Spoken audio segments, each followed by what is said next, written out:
तो कैसे हो आप लोग। तो मैं इरफान और आज मैं लेकर आया हूँ रियल नंबर का लास्ट क्लास। आज जो है आज रियल नंबर का लास्ट क्लास है। आज इसमें हम इरेशनलिटीज़ के बारे में बताएंगे और साथ में जितना भी प्रॉब्लम होगा इरेशनलिटी से उसे रिलेटेड सॉल्व करेंगे। और साथ में उससे पहले एक क्वेश्चन हम ये देख लेते हैं कि ये इसको कैसे सॉल्व करेंगे। पहले ये क्या बोल रहा है, ये क्वेश्चन ध्यान से देखिएगा। ये बोल रहा है कि एक्सप्लेन वेदर, कल इस टाइप का वैसे एक क्वेश्चन कराए थे, ठीक है। तो इससे हम थोड़ा सा एक डिजिट चेंज कर दिए। यहाँ पे कॉमन यानी देख रहे हैं 22 और ये उसका 2 गुना, बस यही चेंज किया और कुछ नहीं किया, बाकी सारा का सारा चीज वही है। तो यहाँ पे बोला explain whether the number 3 × 5 × 7 × 44 + 22 is a composite number. फिर से ध्यान से एक चीज समझिएगा, कंपोजिट नंबर होता है क्या कि वह नंबर, ध्यान से समझिए, वह नंबर जिसके पास 2 से ज्यादा फैक्टर हो उसे हम क्या कहते हैं, कंपोजिट नंबर कहते हैं। The number which have more than 2 factor is known as composite number. तो यहाँ ध्यान से देखिए कि क्या यह एक कंपोजिट नंबर है, अगर है तो कैसे है देख लेते हैं, ठीक है। तो सॉल्यूशन में हम देखते हैं क्या है, ध्यान से देखिए। तो इसको आप ऐसा लिख सकते हैं, देखिए तो 3 × 5 × 7 × 44 + 22। अब जरा सा ध्यान से देखिएगा, इसको ऐसा ही इन दोनों में देखिए तो क्या कॉमन आ रहा, 44 और 22 में 22 कॉमन आ रहा। अगर आप 22 को कॉमन ले लेते हो तो यहाँ से बचेगा 3 × 5 × 7 और ये 22 को तो उधर चला गया तो बचेगा कितना, 2 बच जाएगा, ठीक है। तो ये हो जाएगा 2 प्लस ये 1 हो जाएगा। ध्यान से देखते चलिए, ठीक है। अब जरा ध्यान से देखिएगा, तो ये 22 है, ठीक है। अब यहाँ से देखिए इन दोनों को मल्टीप्लाई कीजिए, ठीक है। ये हो जाएगा 5 × 3 = 15, 15 को 7 से मल्टीप्लाई कीजिए, 5 × 3 = 15, 15 को 7 से अगर 7 से मल्टीप्लाई कीजिए तो 15 से 105, 105 दूना 210, ठीक है। 210 + 1 211, ठीक है। 2 × 211, यहाँ ध्यान से देखिए क्या हो गया, ये 211 हो गया। एक चीज और देखिएगा, सबसे पहले यहां से ध्यान से देखिए कि यह जो भी नंबर होगा, चाहे जो भी नंबर हो, हमको नहीं पता कि कौन नंबर होगा, इसको मल्टीप्लाई करेंगे और भी आगे आएगा। ध्यान से देखिए, इसको नहीं तोड़िए, इसको देखिएगा तो इसको आप क्या लिखते हैं, 2 × 11 × 211, ये दिख रहा है। अगर आप इसको एक चीज ये देखिएगा कि इसको मल्टीप्लाई करेंगे कोई और नंबर आएगा। हम जानते हैं यहाँ पे आप लिख दीजिए this number have more than 2 factor, so we can say that this is a composite number. हम कह सकते हैं कि इस नंबर के पास क्या है, 2 से ज्यादा फैक्टर है, इसलिए हम बोल सकते हैं कि यह नंबर क्या हो जाएगा, एक कंपोजिट नंबर है, ठीक है। तो यहाँ पे लिखेंगे क्या, we see that it have more than 2 factor. इसके पास क्या है जी, 2 से ज्यादा फैक्टर है, ठीक है। So it is a composite number, इसलिए ये क्या हो जाएंगे, कंपोजिट नंबर हो जाएंगे। ये आपका रहा आंसर, समझ में आ गया, ठीक है। ये कंपोजिट नंबर क्यों है, क्योंकि इसके पास ध्यान से देखिए हमको उतना करने की जरूरत नहीं है, इसको क्या करना क्या नहीं, बस हम यहाँ देख ले 2 है, 11 है, 211 है, ठीक है। इन सब का जो है इतना 1 2 3 और एक 1 भी होगा, तो क्या हो गया, इसके पास 2 से ज्यादा फैक्टर है। कंपोजिट नंबर क्या होता है, प्राइम नंबर क्या होता है, वह नंबर जिसके पास 2 फैक्टर होगा, 1 एंड इटसेल्फ। लेकिन यहाँ पे देख रहे हैं 1 और इटसेल्फ के अलावा भी ये सब है, तो ये क्या हो जाएंगे, कंपोजिट नंबर हो गया।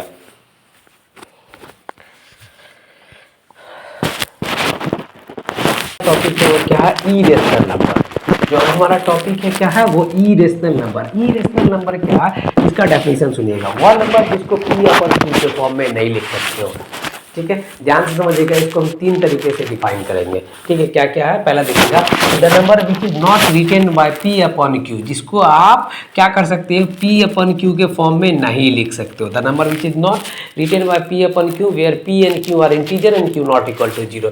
पहला, इसको P/Q के फॉर्म में नहीं लिख सकते हो।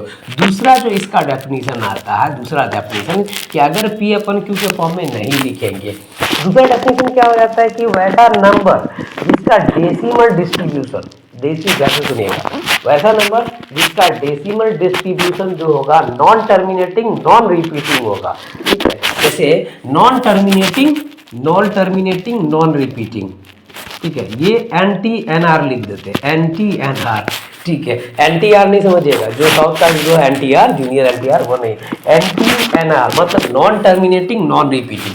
जैसे क्या होता है कि रेशनल नंबर में क्या बोले थे कि वह नंबर जिसको पी अपन क्यू के फॉर्म में लिख सकते हो, जहाँ पी यानी क्यू क्या होगा, इंटीजर होगा और क्यू 0 के इक्वल नहीं होगा, उसे हम क्या बोले थे, रेशनल नंबर बोले थे। रेशनल नंबर का एक और डेफिनेशन बताए थे कि वह नंबर जिसका डेसिमल डिस्ट्रीब्यूशन जो होगा वो नॉन टर्मिनेटिंग होगा बट रिपीटिंग होगा। नॉन टर्मिनेटिंग में भी क्या हो जाएगा कि रिपीटिंग होगा, तभी क्या हो जाएगा, वो रेशनल नंबर होगा, या फिर टर्मिनेटिंग होना चाहिए। तीनों में से कुछ है तो वो क्या हो जाएंगे, उसको हम बोलते हैं रेशनल नंबर। यहाँ पे NTNR होगा, नॉन टर्मिनेटिंग नॉन रिपीटिंग, वो क्या होता है वो हम आपको बताएंगे। ठीक है, तीसरा एक चीज और समझिए कि रूट के अंदर नॉन परफेक्ट स्क्वायर नंबर होगा ना, नॉन परफेक्ट स्क्वायर नंबर। ठीक है, नॉन परफेक्ट स्क्वायर नंबर अगर होगा ना तो उसको भी हम क्या बोलेंगे, उसको भी हम बोलेंगे irrational number. Non perfect square number क्या होता है कि वह नंबर जो रूट से बाहर निकलता ही ना हो।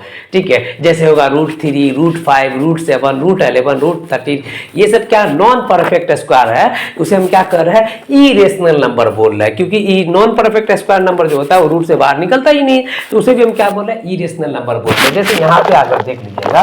ठीक है, तो यहाँ पे आपको क्या हो जाएगा, देखिएगा 3.1472, आगे कुछ होगा है ना, देख रहे रिपीट ही नहीं कर रहा, कुछ से कुछ आ जाएगा, जो मन वो आते चला जाएगा।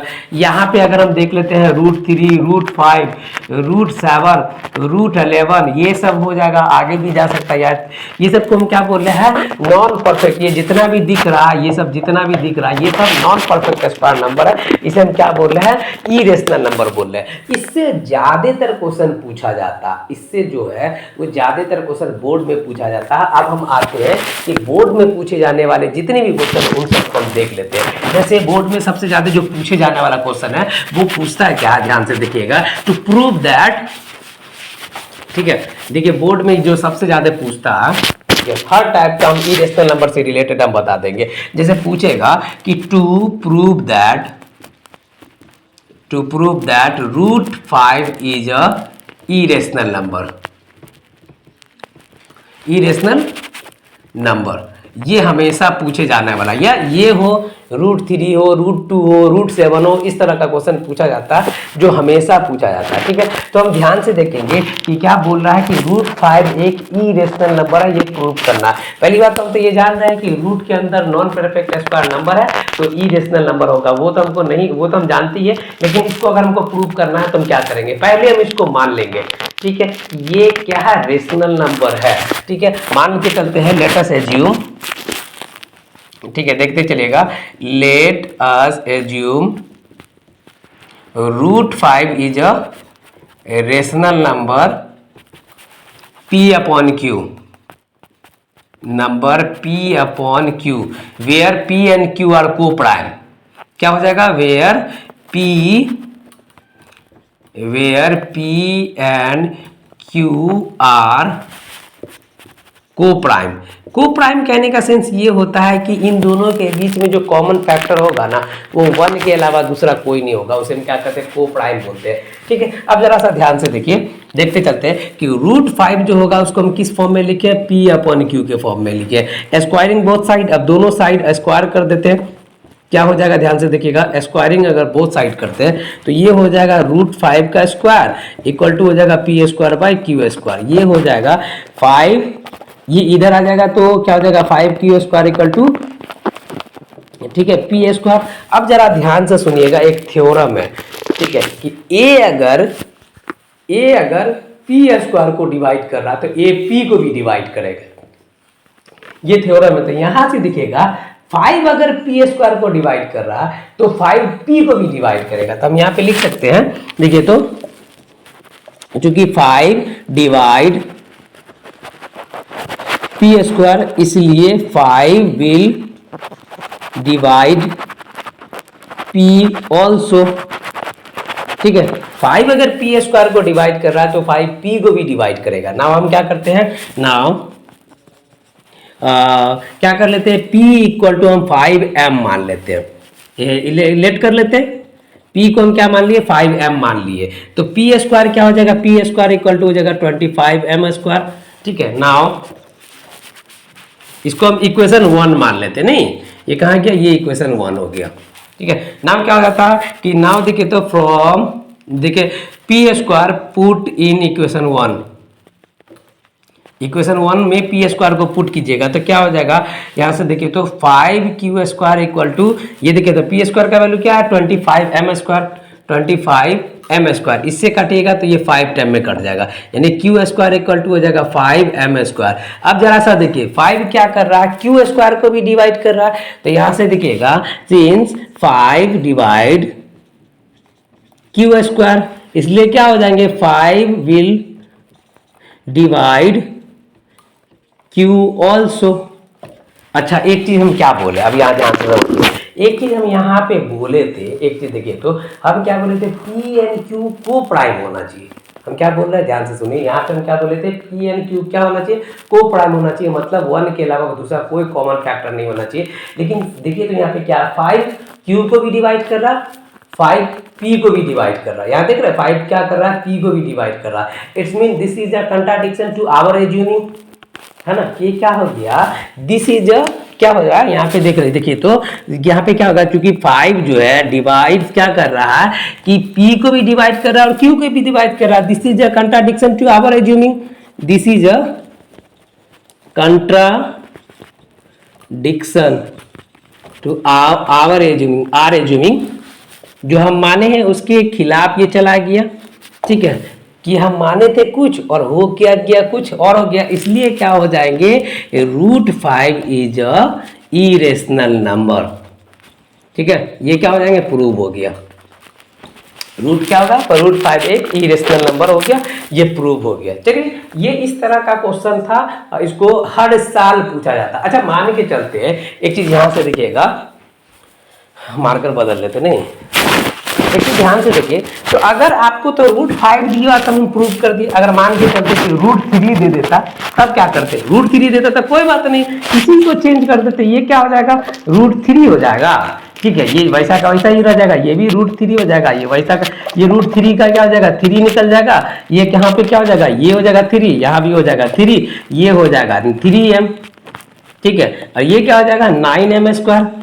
यहां से क्या हो जाएगा, देख रहे कुछ चेंज कर रहे हैं, नहीं कर रहे, यहां से क्या हो जाएगा 3q स्क्वायर, ये हो जाएगा 9m स्क्वायर, ठीक है, यहां से कटेगा 3 टाइम मेरा कटेगा, ये हो जाएगा 3m स्क्वायर, यहां से क्या हो जाएगा 3 हो जाएगा, यहाँ भी 3 हो जाएगा, ठीक है, यहाँ भी क्या हो जाएंगे 3 हो जाएंगे। देख रहे हैं कि अगर हमको क्या बोला जाए कि क्वेश्चन चेंज कर दिया जाए, 5 की जगह पे 3 कर दिया, तो हमको कुछ नहीं करना, यही एक पैटर्न याद कर लेना, हमेशा एक पैटर्न अगर इस तरह का पूछा जाए तो इस टाइप का क्वेश्चन है। क्या बोल रहा है कि अभी हम क्या प्रूव किए थे, √3 √5 √7, मतलब √3 तो कर दिए थे, √5 भी किए थे, और उसमें √3 कीजिए, √5 कीजिए, √11 कीजिए, सब एक ही तरह से बनता, पैटर्न सब वही रहता, बस वहाँ पे √3 की जगह √5 हो जाता, √5 की जगह पे √7 हो जाएगा। जो भी आपको नॉन परफेक्ट स्क्वायर नंबर अगर रूट के अंदर दिया हो तो उसको अगर प्रूव करना है इरेशनल नंबर तो ऐसे प्रूव करेंगे। इसके बाद का जो क्वेश्चन है, ये क्वेश्चन हम ध्यान से देखें तो इसमें क्या बोला है, to prove that 5 - 2 √3 is a irrational number, it is given that √3 is a irrational number. अगर इसमें बोल रहा है कि √3 क्या है, इरेशनल नंबर है, तो आपको प्रूव करना 5 - 2 √3 इज ए इरेशनल नंबर। एक चीज और समझिएगा, दो देखिए रेशनल और इरेशनल का सम, रेशनल और इरेशनल का सम हमेशा इरेशनल होता है, रेशनल और इरेशनल का प्रोडक्ट हमेशा इरेशनल होता है, रेशनल और इरेशनल का डिफरेंस भी इरेशनल होता है, और रेशनल और इरेशनल का क्वॉशेंट, ठीक है ध्यान से समझिए, रेशनल और इरेशनल का क्वॉशेंट भी इरेशनल होता है। तो यहाँ पे देखिएगा हमको कैसे प्रूव करना है वो ध्यान से देखिए। सबसे पहले हम क्या कर लेते हैं, ध्यान से देखिएगा कि हम देखते हैं कि मान लेते हैं लेट अस एज्यूम, ठीक है, 5 - 2 √3 is a rational number P/Q, rational number P/Q, ठीक है, P/Q मान लेते हैं रेशनल नंबर P/Q। तो यहाँ से क्या हो जाएगा 5 - 2 √3 इक्वल टू हो जाएगा P/Q, ठीक है। अब जरा ध्यान से देखिए तो इसको हम उधर भेज देते हैं, तो ये हो जाएगा -2 √3 इक्वल टू क्या हो जाएगा, या फिर ऐसा करते हैं ना, इसी को उठा के इधर ले आते हैं और इसको भेज देते हैं उधर, 5 - P/Q इक्वल टू 2 √3। एक ही है बात, एक ही है, इसको उधर भेजिए या उसको इधर उठा के लिए, दोनों एक ही होता है, कुछ अलग नहीं होता, ट्रांसपोजिशन दोनों का एक ही है। तो यहाँ से हो जाएगा 5q - P/Q, ठीक है, इक्वल टू 2√3। यहाँ से क्या हो जाएगा 5q minus p upon 2q equal to होगा √3। ये एक क्या है, ये आपको इरेशनल है, ठीक है, ये क्या है इरेशनल है, ये आपका क्या है रेशनल है, ठीक है। अब एक बात यहाँ से आप हमको बताइएगा कि रेशनल और इरेशनल दोनों आपस में कभी हो सकता है, इक्वल हो सकता है, कभी नहीं हो सकता, ठीक है। कि हम यहाँ से लिख सकते हैं ये कभी आपस में इक्वल नहीं हो सकता। तो हम यहाँ पे एक चीज लिख दें, वी नो दैट, ठीक है, rational and rational number does not equal to irrational number. Rational और इरेशनल कभी आपस में इक्वल नहीं हो सकता। या फिर ऐसा लिख देना, रेशनल और इरेशनल नेवर भी इक्वल, ठीक है। यहाँ से लिख दे रेशनल, ठीक है, rational number and irrational number, rational number and irrational number never be equal, never be equal. ये क्या हो जाएगा, रेशनल और इरेशनल कभी आपस में इक्वल नहीं हो सकता, इसलिए क्या हो जाएंगे, इसलिए हो जाएगा कि 5 माइनस 2√3 इज इरेशनल नंबर, इसलिए क्या हो जाएंगे 5 माइनस 2√3 इज इरेशनल नंबर हो गया, ठीक है। इसी में आपको क्या हो जाएगा कि यहाँ पे इस तरह का था, इसी में आपको क्या करेगा कि बहुत करेगा तो थोड़ा सा चेंज कर देगा, थोड़ा सा क्या चेंज कर सकता है, हो सकता है तो आपको ये बोल दे कि यहाँ पे क्या करता कि अभी ऐसा दिया तो हो सकता है इसको प्लस कर दे, है ना, ये भी तो पॉसिबल है। हाँ, ये भी पॉसिबल है कि यहाँ पे क्या था, अभी माइनस था अभी प्लस कर दिया, तो वैसा का वैसा ही रहेगा, ये हो जाएगा प्लस, ये भी आपका क्या हो जाएंगे, यहाँ से जरा ध्यान से देखिएगा तो ये तो प्लस में, ये प्लस में कहाँ गया जी, ये तो प्लस में था, है ना, ये प्लस में था, तो यहाँ से क्या हो जाएगा 2√3 इक्वल टू क्या हो जाएगा पी अपॉन क्यू माइनस 5। तो ये क्या हो जाएगा, ध्यान से देखिए, यहाँ से ये क्या हो जाएंगे, यहाँ से आपका हो जाएगा √2√3 इक्वल टू हो जाएगा P minus 5q by P Q. तो यहाँ से √3 इक्वल टू क्या हो जाएगा P minus 5q by 2q। अब ये देखिए ये आपका इरेशनल है, ठीक है, इरेशनल नेवर भी इक्वल टू रेशनल, इरेशनल और रेशनल आपस में कभी इक्वल नहीं हो सकता, क्योंकि ये आपका रेशनल नंबर है, ये आपका इरेशनल नंबर है, क्योंकि ये देखिए ये आपका रेशनल नंबर है, ये आपका इरेशनल नंबर, रेशनल और इरेशनल कभी भी आपस में इक्वल नहीं हो सकता, इसलिए ये क्या हो जाएंगे इरेशनल नंबर हो जाएगा, ठीक है। इस तरह का क्वेश्चन दिया और दे सकता, या फिर ज़्यादा से ज़्यादा करेगा तो एक और टाइप का क्वेश्चन दे सकता, हम बताते हैं किस टाइप का, जैसे हम इसको इरेज कर देते, हो सकता है कि आपको ये प्रूफ करे बोले, ठीक है, ये बोल सकता है कि इसमें आपको क्या बोल सकता है, ध्यान से देखिएगा, ये बोल दे कि ऐसा कर दे, सीधे सीधे बोल दे 2√3 is irrational number where √3 is irrational number. आपको 2√3 प्रूव करना है कि इरेशनल नंबर है, जहाँ पे आपको दिया हुआ कि √3 क्या है इरेशनल नंबर है। तो हम यहाँ से फिर से वही करेंगे, मान के चलेंगे लेट अस एज्यूम,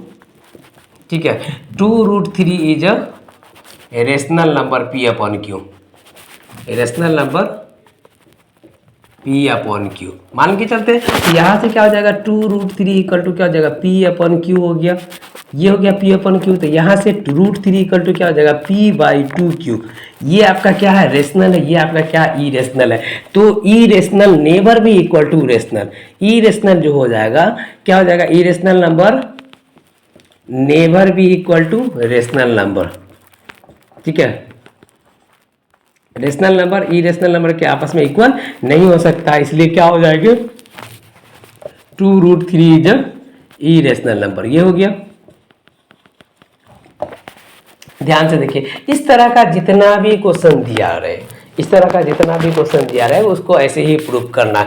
चलिए एक तरह का इसमें एक और टाइप हम बता देते हैं, इसमें एक टाइप का ऐसा भी आ सकता है, ध्यान से देखिएगा, एक टाइप और बढ़ा देते हैं, ठीक है। हो सकता है कि ये यहाँ पे दे दें, ठीक है, ऐसा बोल दे, फिर भी क्या करेंगे, फिर भी वही रहेगा, वैसा ही रहेगा, वैसा का वैसा ही चलेगा, ठीक है। अब आते हैं अलग टाइप के क्वेश्चन पे। ये जो अब हम जो लोग देखते हैं, हम लोग ये क्या देखेंगे केस बेस्ड स्टडी, यानी स्टडी बेस्ड क्वेश्चन सब है, उसको हम कैसे सॉल्व करेंगे, ध्यान से देखते चलिएगा।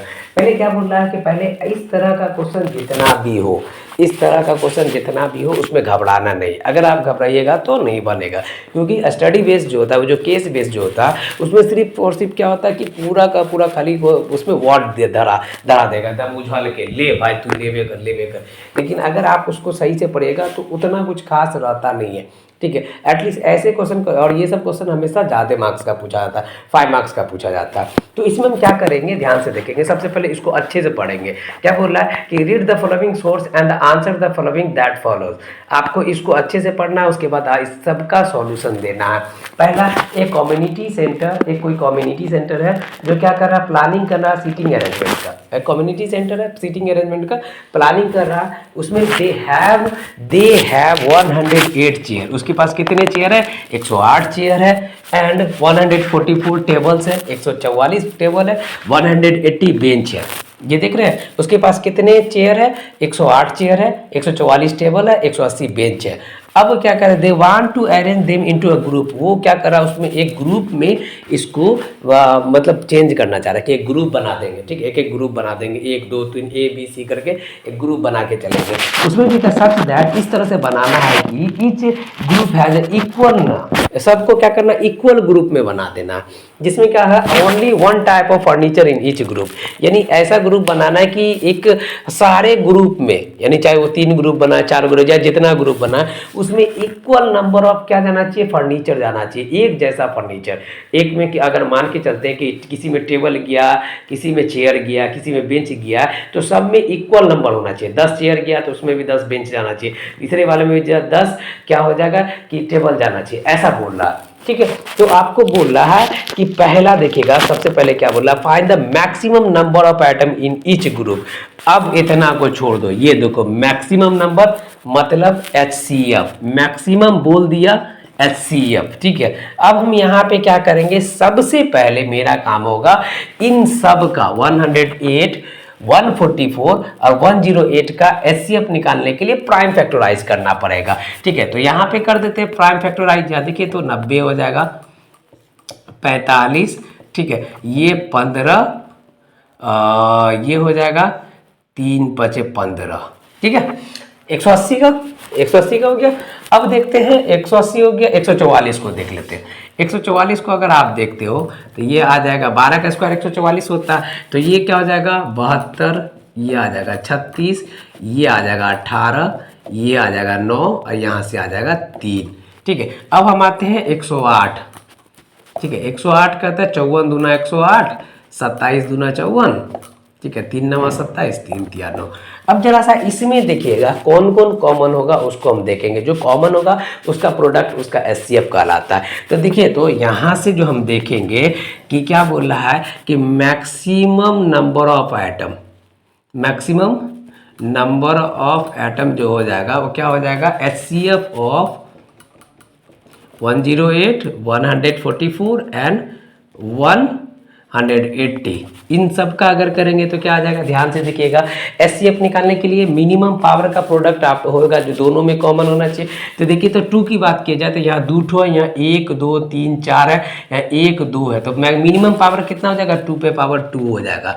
अब हम 3 की बात करें, यहाँ पे 1 2 है, यहाँ पे भी 2 है, यहाँ पे भी 3 है, तो 3 तो लेंगे नहीं क्योंकि जो मिनिमम पावर कितना है, 3 पे पावर 2 है, ठीक है। आगे हम देखते हैं 5 इसमें है, इसमें नहीं है, इसमें नहीं, तो 5 को छोड़ ही दीजिए। तो ये हो जाएगा 4 × 9 यानी 36 आ जाएगा। यानी क्या हो जाएगा, मैक्सिमम नंबर ऑफ एटम जो होगा वो 36 होगा, जो इस ग्रुप में जाएगा, इच ग्रुप यानी एक एक ग्रुप को 36 जाएगा।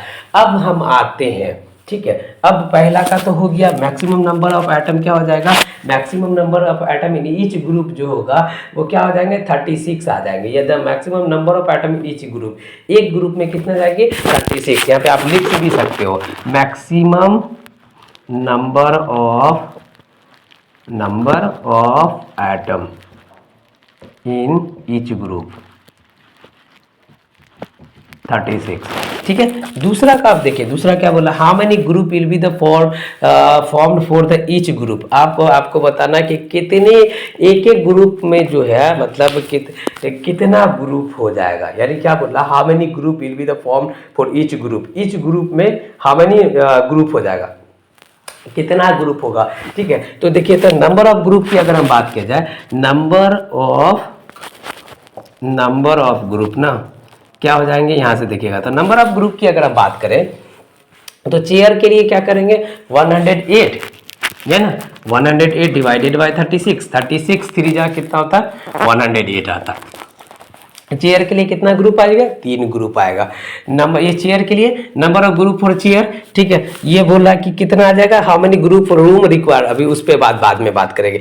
चेयर के लिए कितना हो जाएगा, 3 हो जाएगा, ठीक है। Number of group for chair, ठीक है। Number of group of 4 bench है ना जी, कहाँ गया जी, दूसरा कौन है, टेबल।